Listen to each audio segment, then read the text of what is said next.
من الشيطان الرجيم. بسم الله الرحمن الرحيم.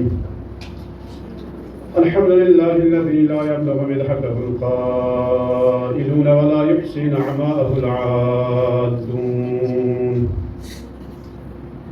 ولا يؤدي حقه المجتهدون الذي لا يدركه بعد الهمم ولا يناله وغص الفطن الذي ليس لصفته حد محدود ولا نعت موجود ولا أجل ممدود فطر الخلائق بقدرته ونشر الرياح برحمته ووتد بالصخور ميدان أرضه ثم الصلاة والسلام والتحية والإكرام على البشير النذير السراج المنير سيدنا ونبينا وشفيع ذنوبنا وطبيب نفوسنا أبي القاسم محمد. اللهم صل على محمد وآل محمد وعلى آله الطيبين الطاهرين الذين أذهب الله عنهم الرجس وطهرهم تطهيرا.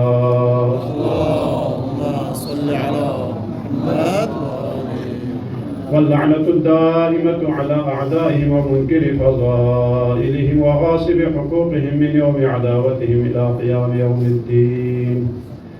أما بعد، قال الله سبحانه وتعالى في كلامه المجيد وفرقانه الحميد وهو أصدق القائلين وقوله الحق. بسم الله الرحمن الرحيم. لقد من الله على المؤمنين إذ بعث فيهم رسولا منهم يتلو عليهم آياته ويزكيهم ويعلمهم الكتاب والحكمة وإن كانوا من قبل لفي ضلال مبين. صلوات پڑھیں محمد علیہ وسلم. اللهم صل على محمد پروردگار ہمارے اس قریب توسل کو اپنی بارگاہ میں قبول منظور فرما. حاضرین مجلس کے جو بھی حوائج شرعیہ ان سب کو پورا فرما. خدایا ہم گناہگار ہیں، ہمارے تمام گناہان صغیرہ کبیرہ معاف فرما.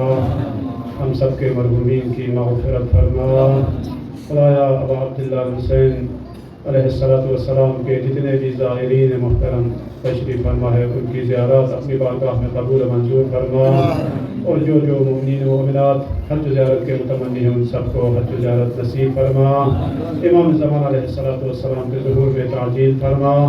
ہم سب کو ان کے اعوان انصار میں شامل فرما. جو بھی مومنین و مومنات مریضہ ہیں، بیمار ہیں، اس کو شفاء کاملہ عاجل عطا فرما. جو بے اولاد ہیں ان کو اولاد صالح عطا فرما.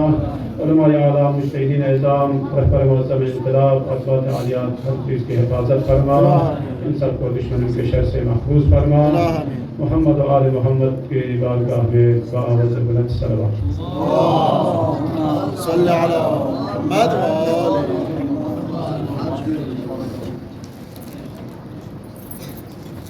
معزز علماء کرام،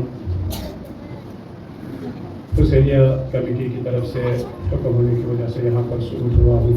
انشاءاللہ معاف فرمائیں گے. اللہ تبارک و تعالیٰ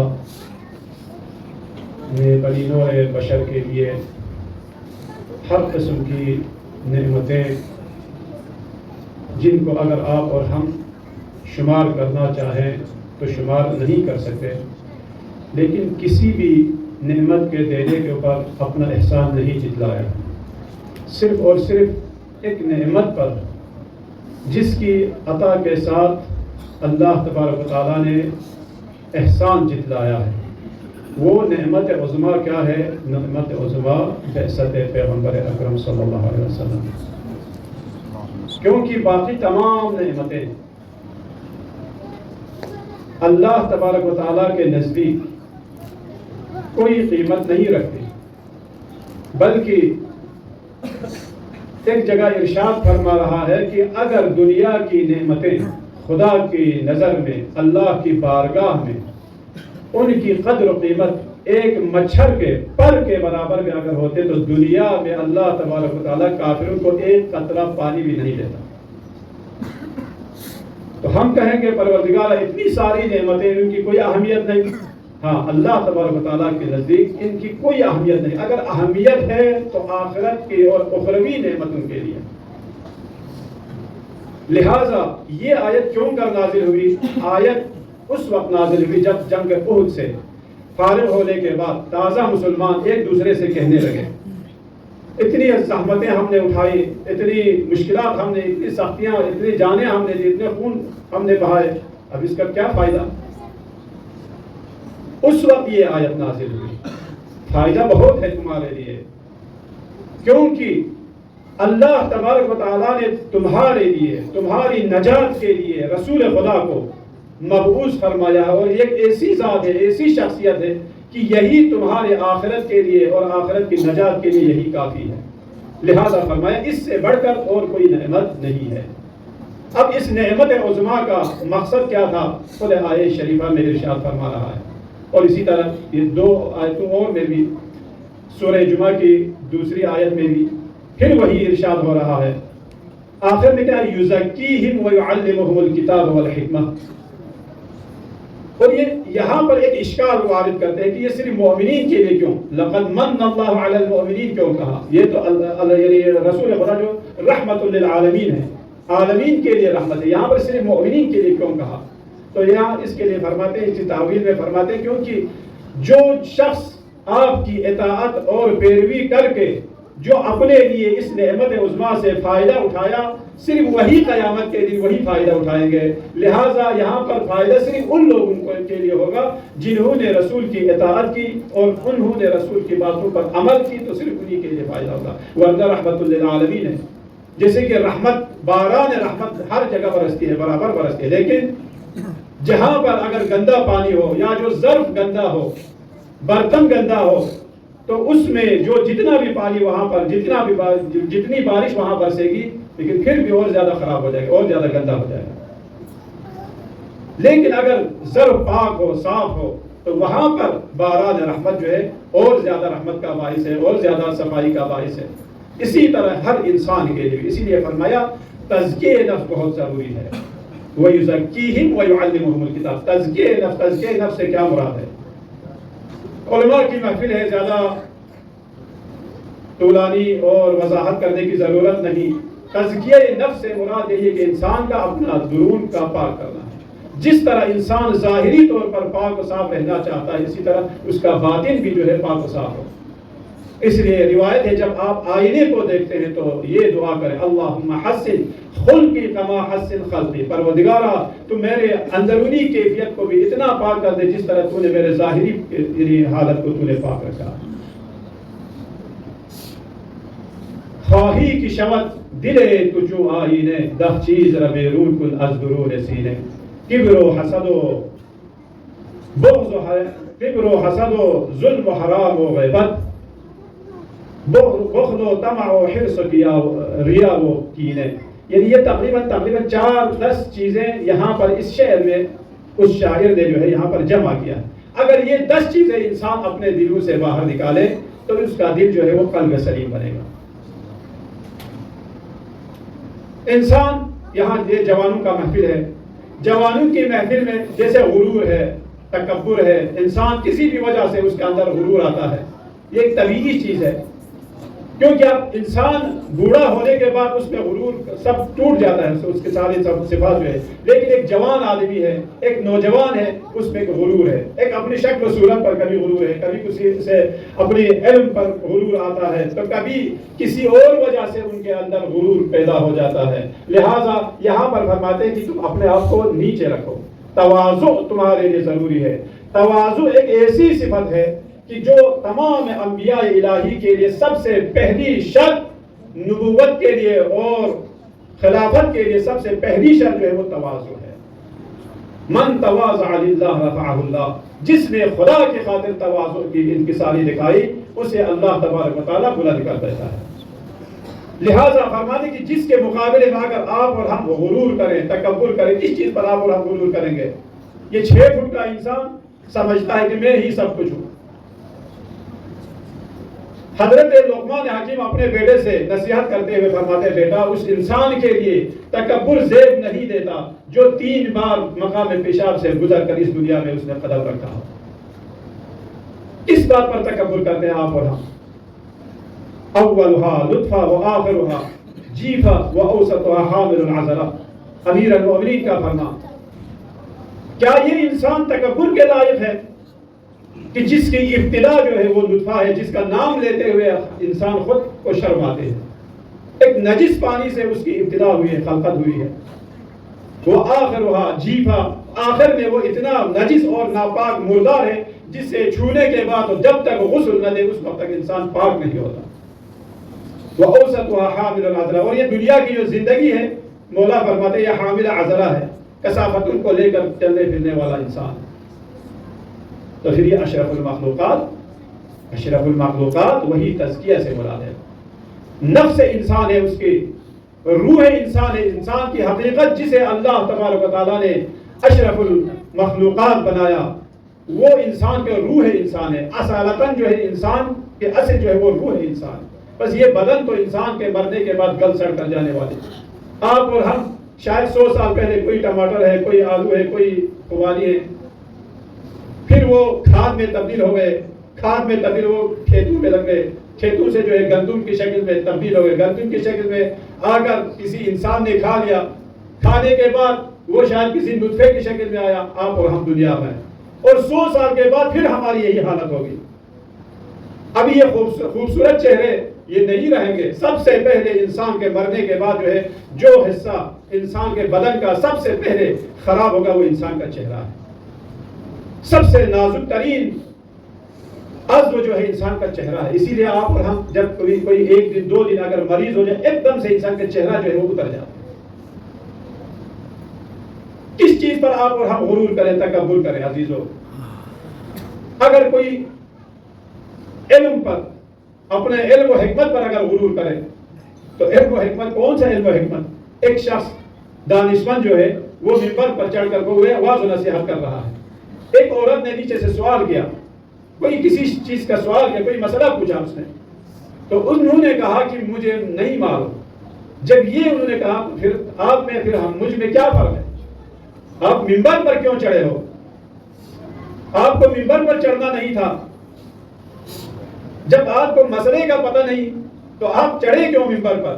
تو انہوں نے کہا، ایک دانشمندانہ جواب دیا، یہ میری جہالت کے حساب سے بنے یہ منبر، یعنی میرے علم کے حساب سے. ہاں، میرے علم کے حساب سے بنے، یعنی میں نے 1-2 کتاب تجھ سے زیادہ پڑھے، اس وجہ سے میرے علم کے حساب سے یہ منبر بنے. یہ 2 قدم جو ہے اوپر. اگر میری جہالت کے مطابق اگر منبر بنے تو وہ جہالت کی اونچائی جو ہے وہ آسمان تک بلند ہونی چاہیے. جہالت انسان کی بہت زیادہ ہے، لہذا فرما دی کہ کس بات پر تکبر اور غرور کرتے ہیں. لہذا صدق کھیان دعا مدک سینا چرگوس کو چوک بیمت کوئنا. نرم رہو، نرم، پتھر سے کچھ نہیں نکلتا. صدق کھیان دعا مدک سینا چرگوس کو چوک بیمت کوئنا چھلا توس بخمولا تھت پانا یا پدمونی گواسو سے. یہ پانی کے جو طبیعت ہے، طبیعت کیا ہے؟ وہ جہاں پر گڑا ہو، یعنی جو نچلا ہے وہاں پر جا کر وہ رک جاتا ہے. پانی کی طبیعت یہ ہے. تو اللہ تبارک و تعالیٰ بھی اسے بادلوں کی شکل میں آسمان تک پہنچاتا ہے. اس لیے جتنا انسان تواضع کرے گا اتنا ہی خدا تبارک و تعالیٰ اسے بلند کرے گا. ایسا نہیں. اس لیے حضرت عیسیٰ علیہ السلام کا قصہ بہت مشہور ہے. آپ سے جب کوہ طور پر اللہ تبارک و تعالیٰ نے حکم دیا موسیٰ کا جب واپس کوہ طور پر آؤ گے تو اس وقت اپنے سے کسی نکمے کو ساتھ لے کر آنا. موسیٰ کون سی شخصیت ہے، کون سی ہستی ہے جو ڈائریکٹ موبائل پر خدا سے بات کرنے والا؟ ابھی ہمیں سمجھ میں آتا ہے. موسیٰ کلیم اللہ، جو ڈائریکٹ خدا سے بات کرنے والا موسیٰ جب دوسرے دن کوہ طور پر جانے کے لیے تیاری کر رہے ہیں اس وقت انہوں نے سوچا کہ کسی ایک آدمی کو تو لے کر جاؤں کیونکہ خدا کے ساتھ وعدہ کر کے آئے. ہر معاشرے میں ظاہری طور پر کوئی جاہل ہے، کوئی عالم ہے، کوئی ان پڑھ ہے، کوئی دانشمند ہے، ہر جگہ ایسے ہوتے ہیں. سوچا کسی شخص کو لے کر جاؤں، پھر سوچا نہیں پروردگار کیا معلوم، یہ تو ہماری مثال کے طور پر ہماری نگاہ میں جو ہے یہ جاہل ہے، تیری بارگاہ میں اس کی کیا قدر و قیمت ہے مجھے نہیں معلوم. موسیٰ کو تمام لوگوں میں کوئی نہیں ملا. اگر آپ اور ہم ہوتے تو سارے امام بارگاہ والے یعنی حسین والے سب کو لے کر جاتے، یہ سارے نکمے ہیں، میں ہی سب سے بلند ہوں. اگر ہم ہوتے تو پتہ نہیں کتنے لوگوں کو ہم ساتھ لے کر چلتے، یہ سارے نکمے ہیں. یہ باتیں کرنا تو بہت آسان ہے، باتیں کرنا، جب میں بات کر رہا ہوں تو یہ آسان ہے باتیں کرنا، لیکن کیا حقیقت میں بھی ایسا ہے یا نہیں؟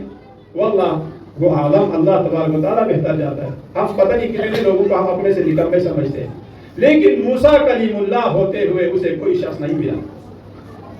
پھر راستے میں جاتے جاتے کوئی زخمی کتا جو ہے نظر آیا، سوچا اسی کو ساتھ لے کر جاؤں، کوئی وعدہ تو کر کے آیا ہوں. پھر سوچا اس کے اوپر تو کوئی تکلیف نہیں، اس کے اوپر تو خدا کا کوئی حکم نہیں، یہ تو حیوان ہے. خالی ہاتھ چلے گئے. جب موسیٰ کوہ طور پر تشریف لے گئے اور جب ان سے سوال ہوا، موسیٰ جو کل وعدہ کر کے گیا تھا، کہا پروردگار مجھے اپنے سے نکما کوئی نظر دیا. موسیٰ کلیم اللہ فرماتے ہیں پروردگار مجھے خود سے نکما، خود سے کمتر، خود سے پستر کوئی نہیں ملا. اس وقت فرمایا اے موسیٰ اگر وہی زخمی کتا بھی اگر تم ساتھ لے کر آتا تو منصب نبوت سے تمہیں ہٹانا تھا. یہ موسیٰ کے اوپر امتحان تھا. تو لہذا تزکیہ نفس کے لیے اللہ تبارک و تعالیٰ نے انبیاء کو مبعوث فرمایا. اس لیے فرمایا لقد من اللہ علی المؤمنین.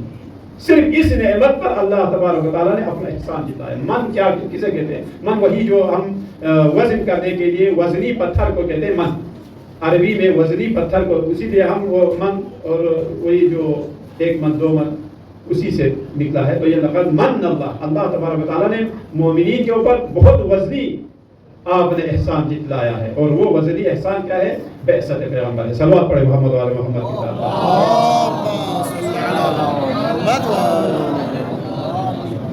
بس بعثت انبیاء کا مقصد سب سے پہلے کیا ہے؟ تزکیہ نفس ہے. تزکیہ نفس کے لیے ضروری ہے کہ انسان اپنا دل تمام برائیوں سے پاک کرے. کتنے بہن بھائیوں کے لیے ہم بغض کی نہ رکھتے ہیں، کتنے کے اوپر ہم بہتان تہمتیں لگاتے ہیں. جب تک ان تمام بیماریوں سے صاف نہ ہو، جب تک قلب سلیم نہ ہو، یوم لا ينفع مال ولا بنون الا من اتى الله بقلب سلیم. جب تک قلب سلیم نہ ہو اس وقت تک کوئی فائدہ نہیں. اس لیے مومن کے لیے ایک لمحہ بھی بہت بڑی قیمت رکھتی ہے. وہ کیوں؟ اس لیے کہ یہ اگر مومن ایک لمحے میں اگر وہ توبہ کرے، ان تمام برائیوں سے اپنا آپ کو پاک صاف کرے تو اس کے لیے بہترین. لیکن اگر خدا نخواستہ اسی حالت میں اگر ہم اس دنیا میں پہنچے، بغیر توبہ کے اگر ہم اس دنیا میں پہنچے تو وہاں پر بہت خطرناک مرحلہ ہے. لہٰذا فرماتے ہیں کہ ایک لمحہ بھی انسان کو ضائع نہیں کرنی چاہیے. آپ لوگوں کی خستگی دور کرنے کے لیے ایک واقعہ نقل کرتا ہوں. ایک شخص آتا ہے ایک ڈرائی فروٹ دکان پر.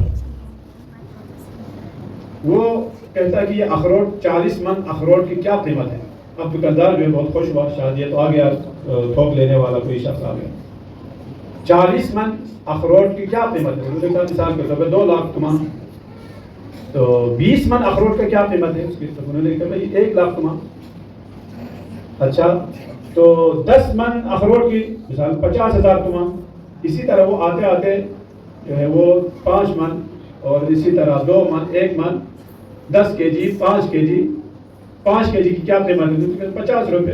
انہوں نے کہا 1 اخروٹ کی کیا قیمت ہے؟ 1 اخروٹ کی کوئی قیمت ہے؟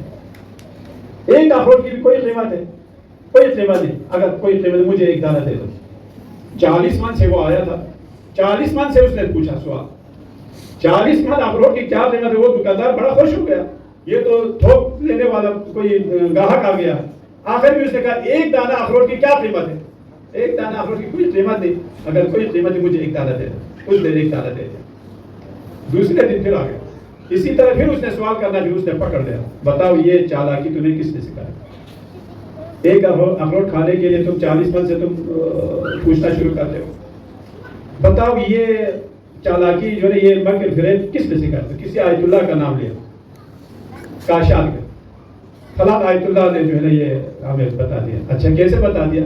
ابھی ہمیں تو خوشی ہو رہی ہے، ہم خوش ہو رہے ہیں، لیکن بعد میں رونے کا وقت آئے گا. بات یہ ہے کہ وہ اس آیت اللہ نے وعظ و نصیحت کرتے ہوئے انسان کے عمر کی قیمت پوچھی.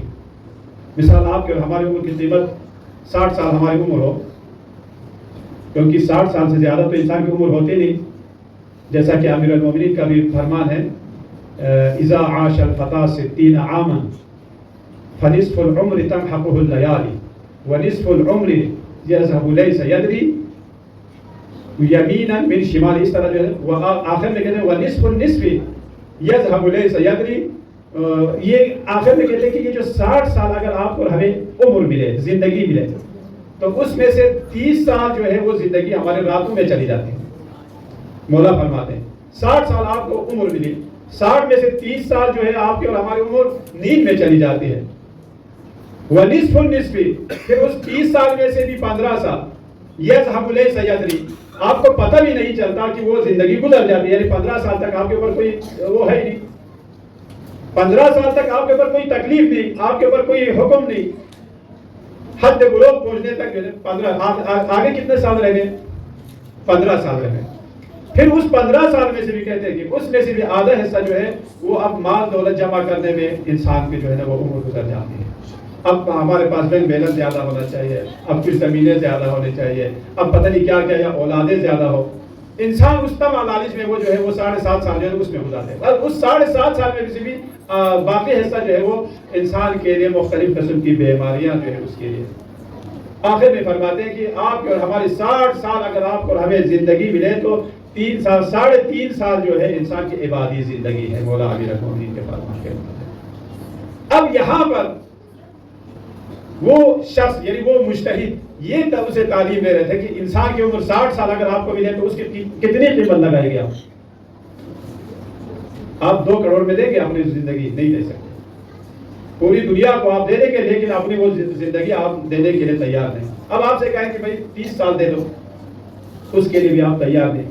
اسی طرح 2 سال دے دو، 3 سال 1 سال دے دو، نہیں کوئی قیمت نہیں. پھر کہتے ہیں کہ 1 دن کی قیمت، پھر ہم کہتے ہیں 1 دن کی کیا قیمت ہے، بس ہم کھیل کود میں گزارتے ہیں. 1 دن کیا، راتوں رات جو ہے ہم لوگ واٹس ایپ پر ہم اپنے جو ہے اوقات ہم طلب کرتے ہیں. پتہ نہیں ہم کس کس چیزوں میں جو ہے نا انسان اوقات جو ہے اپنے طلب کر لیتے ہیں. تو یہاں پر وہ مجتہد یہ نصیحت کر رہے تھے کہ انسان کے لیے ایک لمحہ بھی بہت ضروری ہے، بہت اہم ہے، لیکن جسے انسان اور آپ اور ہم اسے اہمیت نہیں دیتے. صلوات پڑھے محمد و آل محمد.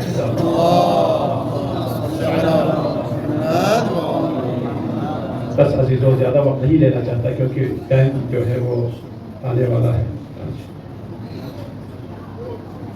انسان کو اللہ تبارک و تعالیٰ نے مخاطب کر کے فرمایا خلقت الاشیاء لک و خلقتک لی، تمام چیزیں تمہارے لیے اور تجھے اپنے لیے. حدیث قدسی کا بیان ہے. آپ اور ہم اس دنیا میں ہر کوئی پرچہ لکھ رہا ہے، ہر کوئی اپنا اپنا نامہ اعمال لکھ رہا ہے. کسی کو 60 سال زندگی ملی، کسی کو 50، کسی کو 30، کسی کو 20. ہم اپنا اپنا پرچہ لکھ رہے ہیں. کیا لکھ رہے ہیں؟ ہم میں سے ہر ایک اپنے آپ کو بہتر سمجھتے ہیں، بہتر جانتے ہیں کہ ہم کیا کچھ لکھ رہے ہیں، کیا کچھ کر رہے ہیں. لہٰذا آپ اور ہمیں متنبہ ہونے کی ضرورت ہے، تنبیہ ہونے کی ضرورت ہے اس دنیا میں، کیونکہ مولا حسین کا بھی فرمان ہے ہوشیاری کے ساتھ زندگی گزارو. عباد اللہ اتقوا اللہ وکونوا من الدنیا علی حذر لأنها لو بقيت لأحد أو بقي عليها أحد لكانت الأنبياء أحق بالبقاء وأولى بالرضا وأرضى بالقضاء، ولكن الله سبحانه وتعالى خلق الدنيا للفناء وأهلها للبناء وجديدها بال ونعيمها مزمحل فتزودوا فإن خير الزاد التقوى. مولا فرماتے ہیں کہ اس دنیا میں ہوشیاری کے ساتھ زندگی گزارو. یہ دنیا کسی کے لیے باقی نہیں رہتی، نہ اس دنیا کے اوپر کسی نے باقی رہتی. اگر کسی نے اس دنیا کے اوپر باقی رہنا ہو تو انبیاء سب سے زیادہ حقدار تھے. کیوں؟ انبیاء نے سب سے زیادہ اللہ تبارک و تعالیٰ کے امتحانات میں انہوں نے کامیابی حاصل کی، وہ کامیاب تھے. انہوں نے ہر امتحان میں اچھے نمبروں سے انہوں نے پاس کیا ہے، وہ زیادہ حقدار ہے. جب انہوں نے نہیں رہنا تو آپ کی اور ہماری کیا حیثیت ہے؟ لہذا عزیزو، آج آپ جناب سید المرسلین رحمت للعالمین محمد مصطفیٰ صلی اللہ علیہ وآلہ وسلم آپ لوگوں سے ذرا آگے تشریف لانے کا حکم ہو رہا ہے. صلوات پڑھے محمد آل محمد کی ذات پر.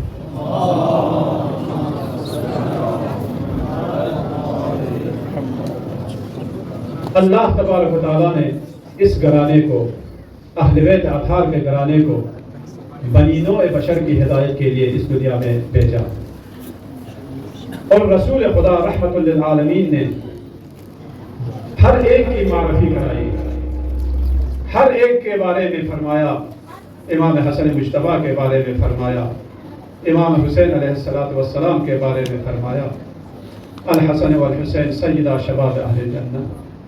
لیکن ان کے ساتھ کیا کیا امت نے؟ آپ کو معلوم ہے کل امام حسن مجتبیٰ کی مصیبت آپ کو برادر محترم نے مکمل آپ کو تمام مسائل سنائے، اور حسن مجتبیٰ خدا کی قسم اس گھرانے میں سے کسی کی تشییع جنازہ نہیں ہوئی، صرف ایک تشییع جنازہ ہوئی تھی، وہ بھی دوبارہ گھر میں واپس آ گئے، 70 پیر پیوست ہو گئے حسن مجتبیٰ کے جنازے میں۔ یہ گھرانہ وہ گھرانہ ہے، عجیب ہے، دنیا والے جن کے بارے میں بار بار رسول خدا منبر سے اتر کر امام حسین کو گود میں اٹھاتے اور ان کا دہان مبارک چومتے اور کہتے کہ جو حسین سے دوست رکھے اس نے مجھ سے دوست رکھا۔ ان کے ساتھ کیا کیا؟ ان کا جنازہ کیسے اٹھا؟ جنازہ تو نہیں اٹھ سکا، لیکن سر مبارک کو نو کے نیزے پر چڑھا کر کوفہ اور شام سے کربلا تک کا تشییع جنازہ کیا۔ جناب فاطمہ الزہرا سلام اللہ علیہا کے بارے میں فرماتے ہیں یہی ایام ہے رسول خدا صلی اللہ علیہ وسلم زار زار گریہ فرماتے ہیں۔ اس وقت کسی نے سوال کیا یا رسول اللہ آپ روتے کیوں ہیں؟ تو اس وقت فرمایا مجھے اپنی بیٹی فاطمہ الزہرا کے اوپر میری امت جو مظالم ڈالے گی اسے میں یاد کر رہا ہوں، اور میں دیکھ رہا ہوں کس طرح میری امت میری اس اکلوتی بیٹی کے اوپر ظلم ڈال رہا ہے، اسے دیکھ رہا ہوں لہذا میں رو رہا ہوں۔ ہاں عزیزو، یہ وہ وقت ہے جب امیر المؤمنین علیہ السلام تشریف لاتے ہیں اور جناب فاطمہ الزہرا سلام اللہ علیہا گھر پر موجود ہے، رسول خدا کے سرانے تشریف فرما ہے، لیکن ایک وقت آتا ہے کوئی در پر آ کر دق الباب کرتا ہے، اس وقت آپ دروازے کے پیچھے چلی جاتی ہے اور فرماتی ہے کون ہو؟ تو وہ شخص کہتا ہے میں ایک غریب انسان ہوں، میں ایک مسافر ہوں، رسول خدا سے ملاقات کا خواہاں ہوں۔ تو آپ فرماتی ہے بابا کی حالت ٹھیک نہیں ہے، آپ واپس چلے جائے۔ کچھ دیر کے بعد پھر دق الباب ہو رہا ہے، اس وقت پھر آپ یہی جواب دیتی ہے۔ تیسری بار رسول خدا، کیونکہ بار بار آپ ہوش میں آتے ہیں اور بار بار بے ہوش ہوتے ہیں، جب ہوش میں آیا رسول خدا تو آپ نے سوال کیا بیٹی کون ہے؟ تو فرمایا بابا معلوم نہیں، کوئی اجنبی شخص ہے، لیکن جب بھی یہ دق الباب کرتا ہے تو میرے دل پر بہت زیادہ گراں گزرتا ہے، میرا دل بہت دکھتا ہے، معلوم نہیں کون ہے۔ تو آپ نے فرمایا بیٹی یہ کوئی اجنبی شخص نہیں ہے، یہ ملک الموت ہے، اسرائیل ہے، یہ آپ کی اور آپ کے دروازے کی شان ہے، دولت سرائے فاطمہ الزہرا کی شان ہے، جہاں پر جبرائیل امین ہو، میکائیل ہو، اسرائیل ہو، بغیر اجازت کے اندر داخل نہیں ہوتے۔ لیکن آزادارو، یہ وہی گھر ہے جہاں پر نام نہاد مسلمانوں نے ہاتھوں میں لکڑیاں اور آگ لے کر وہاں حاضر ہوئے۔ کوئی شخص زور زور سے کہتا ہے احرقوہا، کہ اس گھر کو جلا دو، تو کسی نے کہا اے شخص اس گھر میں علی اور علی کے اولاد حسن حسین اور زینب کلثوم فاطمہ ہے، تو وہ شخص کہتا ہے جو کچھ بھی ہو کوئی بھی ہو اس گھر کو جلا دو۔ ہاں آزادارو، ایک وقت وہ آیا، اس گھر کو جلانے لگے، اور اس در کے اور در دیوار کے درمیان میں جناب فاطمہ آئی، اور آپ نے ایک بار جناب فضہ کو آواز دی، اما فضہ خذینی، اے اما فضہ میرے عادت دریافت کرے، میرے پیٹ میں موجود محسن شہید ہو گئے۔ الا لعنت اللہ علی القوم الظالمین وسيعلم الذین ظلموا أي منقلب ينقلبون۔ انا للہ و انا الیہ راجعون۔